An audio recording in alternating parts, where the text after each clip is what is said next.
The first time I ever saw Charles Van Doren was he was waiting in the wings across from me, and I made it my business not to talk to anybody, behind the scenes.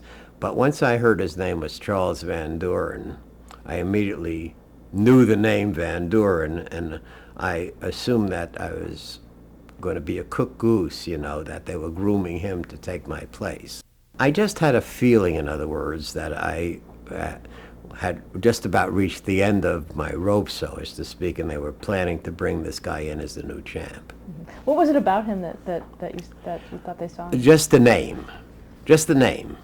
I knew who the family was, of course. His uncle, Carl Van Doren, wrote a definitive biography of Benjamin Franklin. His father, of course, Mark Van Doren, was a Nobel Prize winner and a professor at Columbia University. His mother, Dorothy, I had heard of also. I knew it was a very preeminent literary family, and I just felt that they were grooming me to take the fall.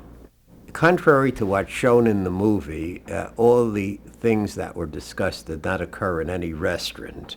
Actually, it was much more prosaic than that. I came down one Tuesday, and Enright had a chalkboard in his office, and he said to me, Herb, he says, you've done great and so forth, but you've plateaued. And he took a piece of chalk and he drew a line going upward and then straight across, and then he said, but the ratings have been going south, he said, and we feel it's time for somebody else to take your place. This is actually where I was informed that I'd be losing.